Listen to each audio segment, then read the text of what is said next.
Commander Veltar wiped his three-fingered hand across his scaled forehead as he stared at the beautiful blue and green planet spinning slowly on his main screen.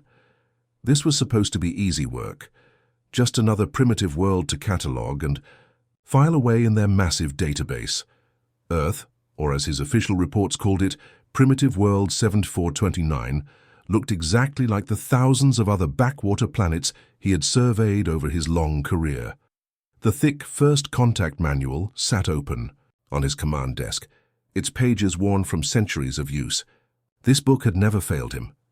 3,000 years of peaceful first contacts with 847 different alien species had proven its methods worked perfectly.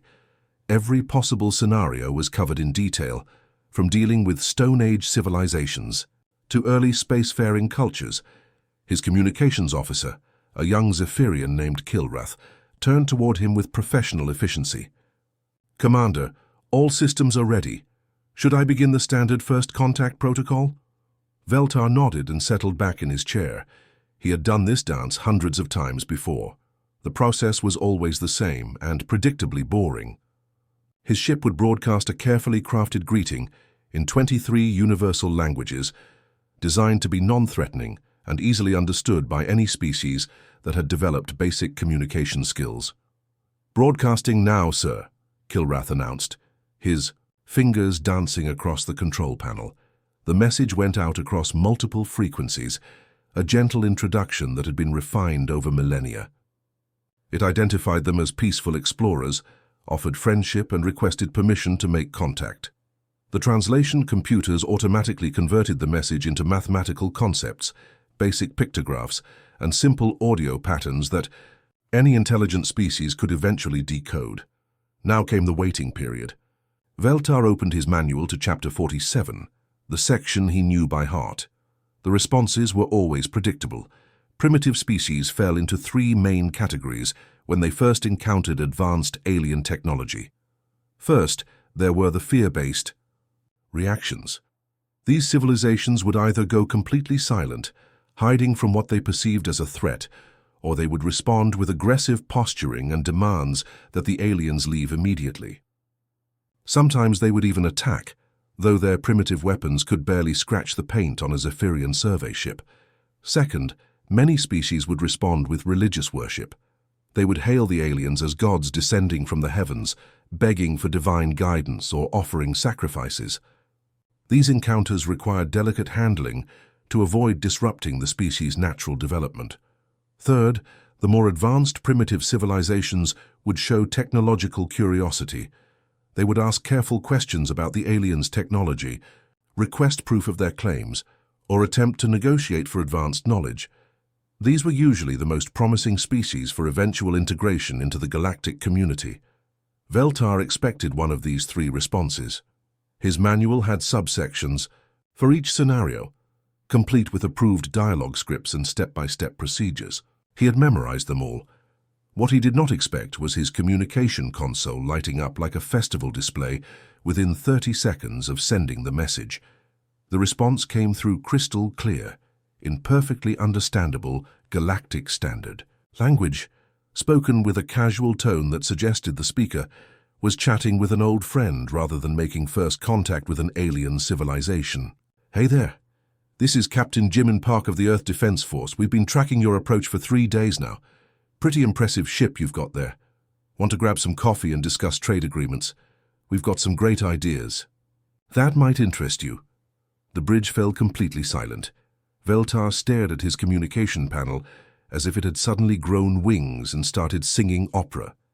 His manual lay open to Chapter 47, but none of the subsections covered this situation. There was no subsection D for species that immediately treated first contact like a business meeting between equals. "Sir?" Kilrath's voice carried a note of confusion that matched Veltar's own feelings. "How should I respond? The manual doesn't have protocols for this type of reaction." Veltar flipped through pages frantically, looking for anything that might apply to this unprecedented situation. Species weren't supposed to be tracking alien ships before first contact. They weren't supposed to know about trade agreements or speak galactic standard. They definitely weren't supposed to sound like they had been expecting this visit and had already prepared for negotiations. Most disturbing of all, they had invited him for coffee. In 3,000 years of first contact procedures, no primitive species had ever offered refreshments during initial communications.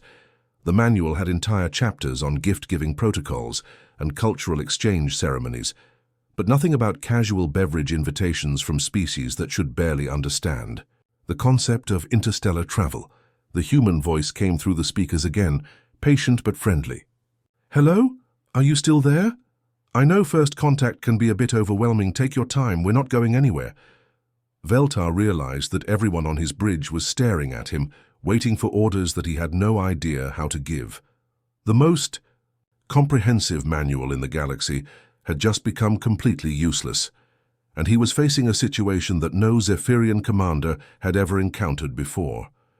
He closed the manual with a soft thud and made a decision that would change everything. "Tell them we accept their invitation." 3 days of coffee meetings and technical discussions had created an unexpected friendship between the humans and Zephyrians.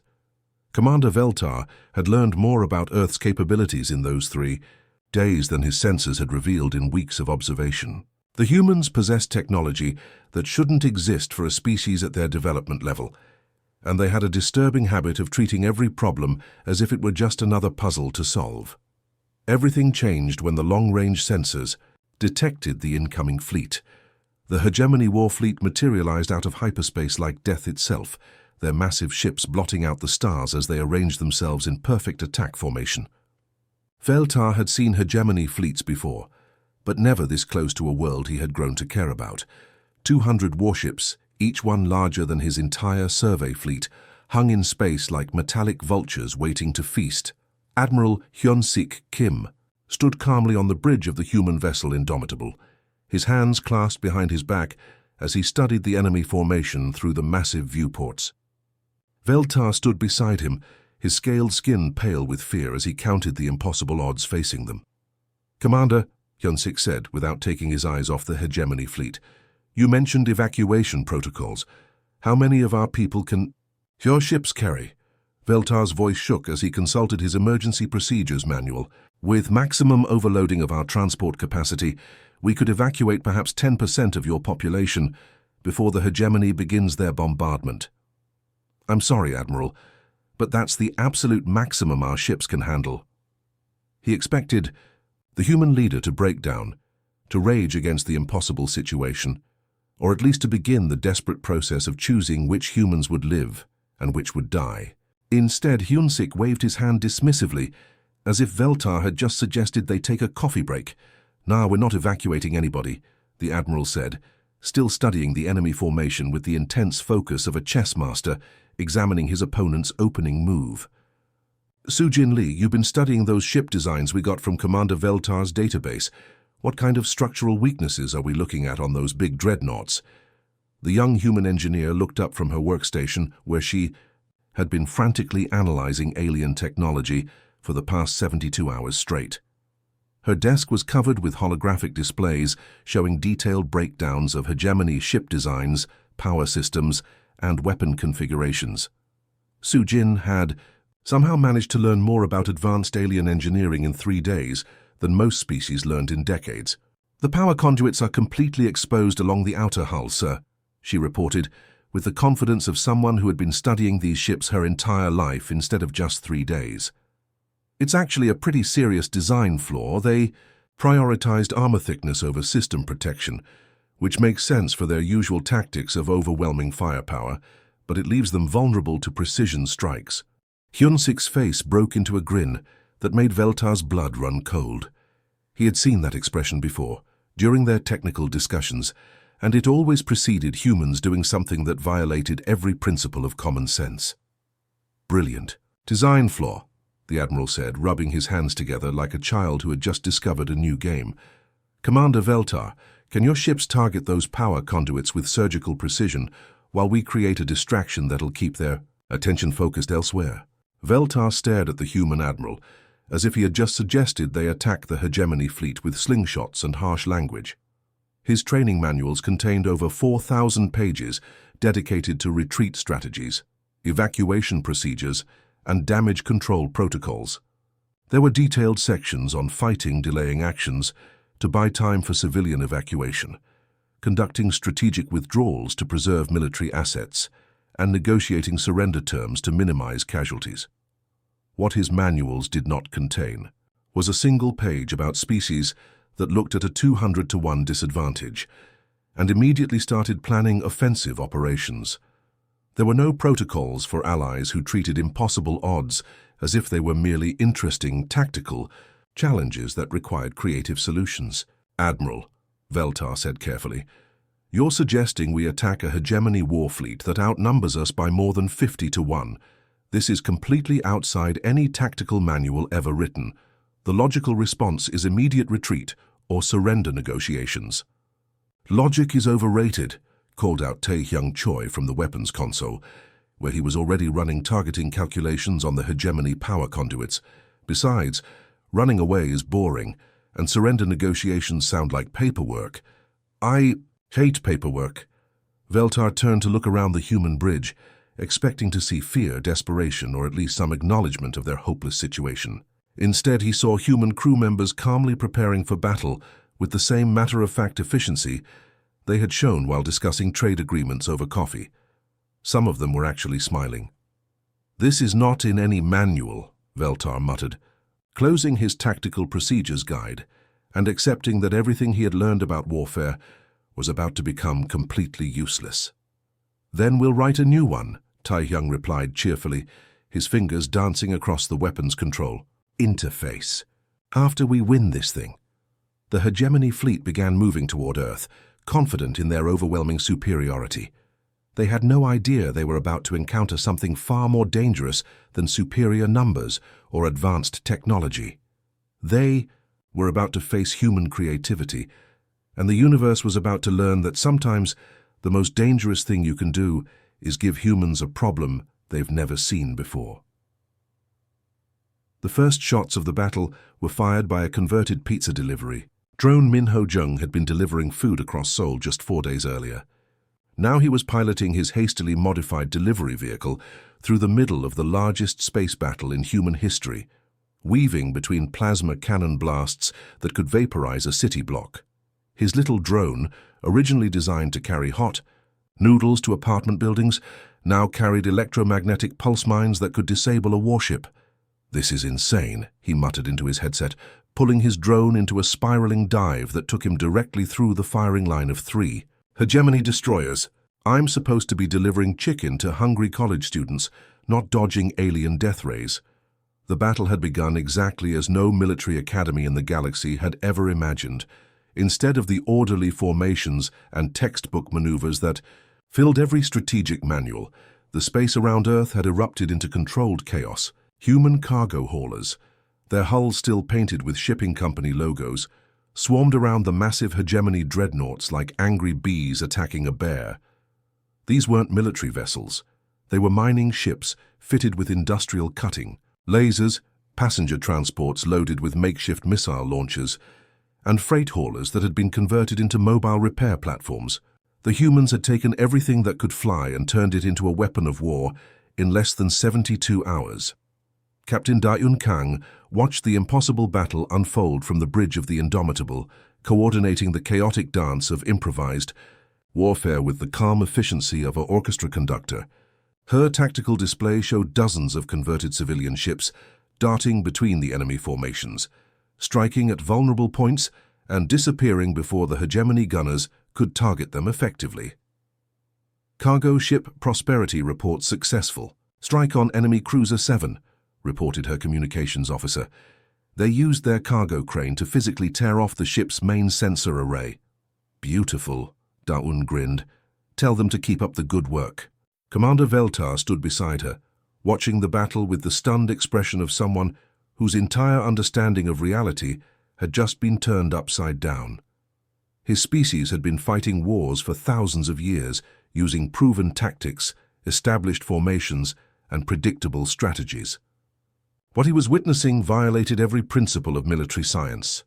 "Your civilian vessels are engaging military targets with mining equipment," he said, his voice filled with disbelief. "This should not be possible. Possibility is overrated. Dayun replied, studying her tactical display as a converted garbage truck somehow managed to disable a hegemony fighter squadron by ramming them with a load of compressed waste materials. We prefer to focus on what works. The hegemony commanders were clearly struggling to adapt to the unconventional tactics. Their ships had been designed to fight other military vessels in organized formations, not to deal with swarms of civilian craft attacking from unexpected angles with improvised weapons. Their targeting computers kept losing locks on ships that were supposed to be easy prey, but somehow kept disappearing into the chaos. That's when the hegemony decided to deploy their secret weapon. "Commander," Veltar's voice carried a note of genuine fear. "They're activating psychological warfare protocols. This is very dangerous." The hegemony ships began broadcasting on frequencies that bypassed normal communication channels, sending signals directly into the brains of their enemies. The psychological warfare system was one of their most effective weapons, designed to induce species-specific terror that would paralyze enemy crews and make them easy targets. The bridge of the Indomitable suddenly filled with an otherworldly shriek that seemed to come from everywhere at once. The sound was designed to trigger the deepest fears of the human nervous system, tapping into primal terrors that had been buried in their genetic memory since they were primitive creatures hiding from predators in dark caves. Veltar braced himself for the inevitable panic, the screaming, the psychological collapse that always followed exposure to hegemony fear weapons. Instead, he heard something that made his scaled skin crawl with confusion. Captain Dayun Kang burst into delighted laughter. "Oh, that's adorable," she giggled, wiping tears from her eyes. "They think they can scare us with spooky noises. Wu Jin Song, fire up the speakers and show them how it's really done." Lieutenant Wu Jin Song grinned and slapped a control panel. That activated the ship's emergency broadcast system. Heavy metal music exploded across all frequencies, drowning out the alien fear signals with guitar riffs that could shatter glass and drum beats that could restart a stopped heart.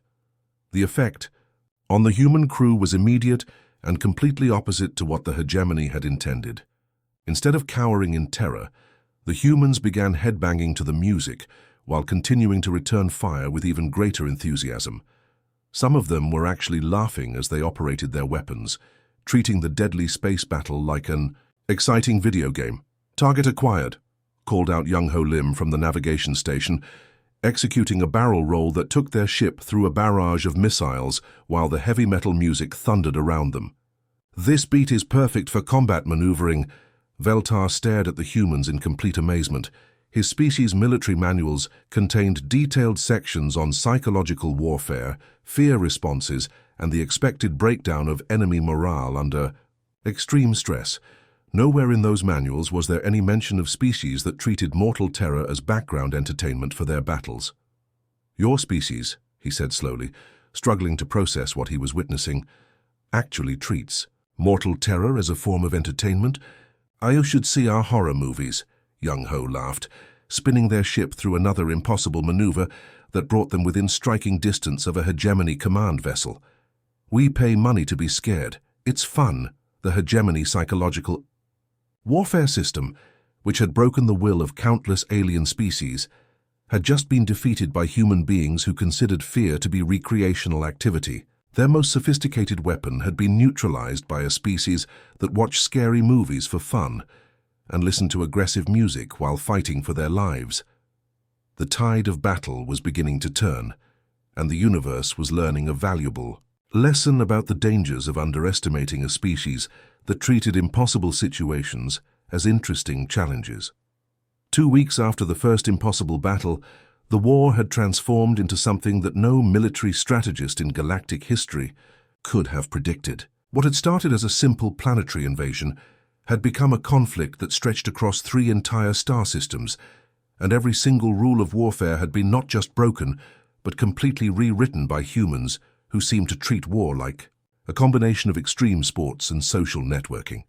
The most shocking development came from the outer rim of the Kepler system, where Diplomatic Corps Officer Ji-Hai Park had achieved what military experts had declared impossible. She had convinced an entire hegemony battalion to switch sides, not through torture, bribery, or sophisticated psychological manipulation, but by introducing them to pizza and stand-up comedy shows. "I still don't understand how this happened," Commander Veltar said, reading the intelligence report for the 5th time. 1,000 elite hegemony soldiers abandoned their posts after watching humans tell jokes and eating flatbread with cheese. The report was even more bizarre when he... Read the details. Jihai had been captured during a reconnaissance mission, but instead of being interrogated, she had somehow convinced her captors to let her order food delivery to their military base. Within 6 hours, she was teaching hegemony officers how to appreciate human humor, and by the end of the week, the entire battalion had formally requested asylum on Earth. "The pizza was really good," one of the defecting hegemony soldiers had explained in his surrender interview, "and the comedy shows made us realize that conquest is much less fun than laughing with friends." Meanwhile, Lieutenant Sung-Min Oh had created his own scandal by adopting what Zephyrian xenobiologists had classified as a Class 9 predator. The creature, which looked like a cross between a tiger and a small dragon, was supposed to be one of the most dangerous life forms in the galaxy. Sung-Min had found it injured on a battlefield, nursed it back to health, and somehow trained it to fetch ammunition during firefights. "That thing could tear through battle armor like paper," Veltar observed, watching the deadly predator playfully chase a ball across the hangar deck while Sung-Min scratched behind its ears. "How did you domesticate it?" "I gave him treats and told him he was a good boy," Sung-Min replied, as if this explanation made perfect sense. "His name is Buddy, and he loves belly rubs." Buddy, the Class 9 predator, wagged his tail and brought Sung-Min a plasma grenade, dropping it at his feet like a dog playing fetch. The sight of humanity's most dangerous enemy being used as a pet had become so common that other species had stopped being surprised by it. The Hegemony High Command was struggling to understand what had gone wrong with their invasion. Their carefully calculated psychological profiles, developed over centuries of successful conquests, had become completely useless when applied to humans. Emergency transmissions flew between their command ships as field commanders reported increasingly impossible situations. "The psychological profiles are completely wrong," came the desperate transmission from Fleet Admiral Morketh to Hegemony. "High Command, these humans form emotional attachments in 0.3 standard time units and somehow weaponize recreational activities. They've turned board games into intelligence-gathering operations and converted their entertainment systems into propaganda weapons." The reports from the front lines read like science fiction. Humans were adopting enemy soldiers as friends, turning military equipment into sports equipment, and somehow convincing entire enemy units to join their side by offering them better working conditions and dental coverage. In the command center of the Indomitable, Seok Jin Yu was running the most unusual military briefing in galactic history. He sat at a table surrounded by humans, Zephyrians, and even a few former hegemony officers, teaching them all how to play poker while coordinating battle plans across 3 star systems. "The key to a good bluff," he explained to a Zephyrian, "Captain, while shuffling cards, is the same as the key to good military strategy. Make your opponent think you have something you don't actually have." The former hegemony officer nodded thoughtfully. "This is far more sophisticated than our combat training. We were only taught to follow orders and shoot enemies. Nobody ever taught us how to make friends or play games." "That's your problem right there," Seok Jin replied, dealing another hand. "You treated war like work instead of treating it like an opportunity to meet new people." That's when the long-range sensors detected the arrival of the final hegemony fleet. This was their last and largest armada, commanded by their most experienced admiral and carrying enough firepower to destroy entire planets. The fleet dropped out of hyperspace in perfect formation, ready to end the human rebellion once and for all. What happened next would be talked about in military academies for the next 1,000 years. Commander Veltar stared at his communication console in complete disbelief. "They're surrendering," he announced to the poker game, his voice filled with confusion. "The entire fleet is requesting permission to surrender without firing a single shot." "Of course they are," Ye Jinan replied calmly, dealing another hand of cards as if surrendering enemy fleets was a perfectly normal occurrence. "We sent them our recruitment package with the better benefits and dental coverage information. Plus, we included some pizza coupons and invitations to next week's comedy show. The transmission from the Hegemony Admiral crackled across the communication system, and the bewilderment in his voice was obvious to anyone listening. Human fleet. This is Admiral Zargoth of the Hegemony Final Armada. We have reviewed your recruitment materials, and we wish to negotiate terms of friendship? Is that the correct word? The poker game paused as everyone looked at each other. The galaxy's most feared military force had just asked to be friends instead of fighting a war. "Welcome to the neighborhood," Seokjin called out toward the communication console. "Do you guys like pizza?" 6 months after the war, that nobody expected to win, the Zephyrian Council found themselves facing the biggest crisis in their 3,000-year history. Not a military crisis or a political disaster, but something far more dangerous to their way of life. The complete collapse of everything they thought they knew about how the universe worked. The emergency session was held in their most sacred chamber, a massive crystalline dome that had witnessed the rise and fall of galactic empires. Council members who had not spoken to each other in decades gathered around the ancient deliberation table, their scaled faces grave with concern. At the center of the table sat a stack of manuals so tall it reached nearly to the ceiling, representing millennia of accumulated wisdom about how to interact with other species. Representative Yoonji Kim sat calmly at the diplomatic table, looking completely relaxed, despite being surrounded by some of the most powerful beings in the galaxy. She had volunteered to represent humanity in these discussions, mainly because she found the whole situation amusing and wanted to see how the Zephyrians would react to having their entire worldview turned upside down. Commander Veltar stood beside the towering stack of manuals, looking like a professor whose life's work had just been proven completely wrong. His scaled hands shook slightly as he addressed the council, his voice carrying the weight of someone who had witnessed the impossible. "Honored council members," he began, "I must report that our first contact protocols, our diplomatic procedures, our military strategies, and our behavioral prediction models have all been completely invalidated by our interactions with the human species.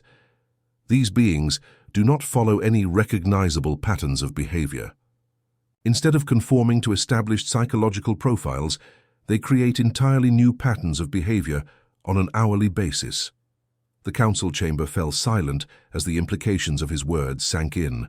For 3 millennia, the Zephyrian civilization had built their success on their ability to predict and manage the behavior of other species.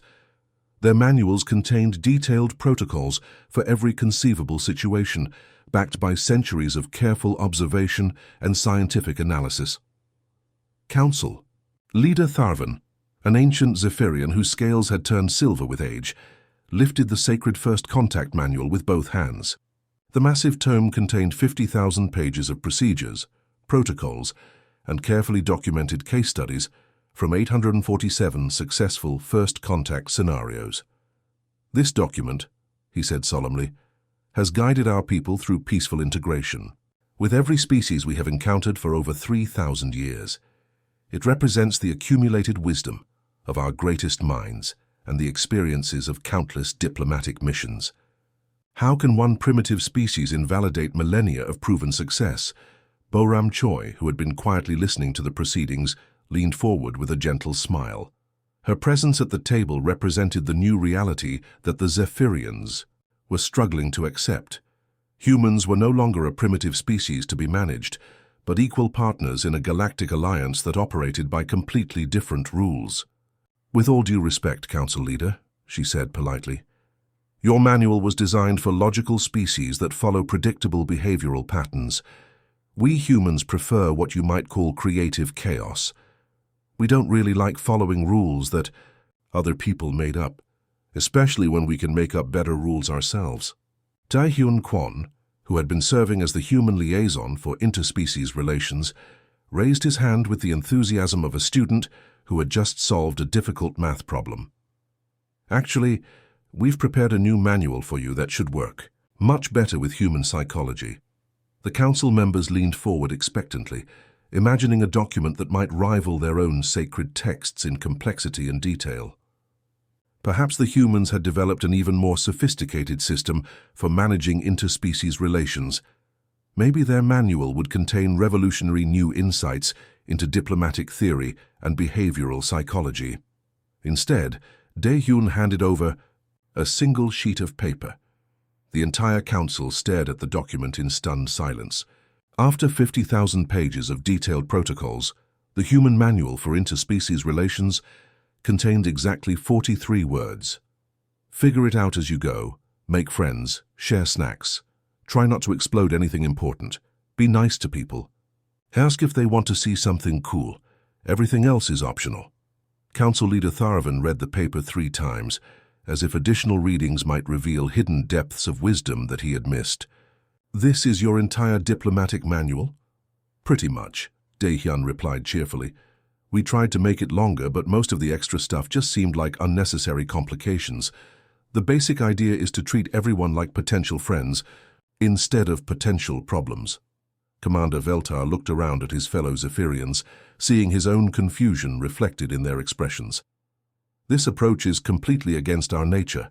We are a species that values order, predictability, and careful planning. What you're suggesting is organized chaos. So was winning an impossible war against the hegemony, Seirom Bey pointed out from across the table. 6 months ago, your manual said that defeating a superior enemy force was mathematically impossible. But here we are, sitting in a peaceful council chamber instead of mourning the destruction of Earth. Maybe your nature needs an upgrade. The truth of her words hung in the air like a challenge. The Zephyrian way of doing things, refined over thousands of years, had failed to solve a problem that humans had resolved in 2 weeks using nothing but creativity, friendship, and an alarming willingness to ignore conventional wisdom. The council deliberated for hours, but the conclusion was inevitable. That day, the galaxy's most organized species officially abandoned their manuals and embraced the human approach to interspecies relations. They threw out 50,000 pages of carefully documented procedures and replaced them with a single sheet of paper that basically said, be nice and share your food. The chaotic, creative alliance that followed violated every principle of interstellar governance that had been established over millennia. It shouldn't have worked. By all logical calculations, it should have collapsed into anarchy within months. Instead, it worked better than anything that had come before. The new galactic order operated on a single, simple principle that every species quickly learned to accept. Humans would inevitably find ways to break all the established rules, usually while offering everyone snacks and asking if they wanted to see something cool. And somehow, that turned out to be exactly what the galaxy needed.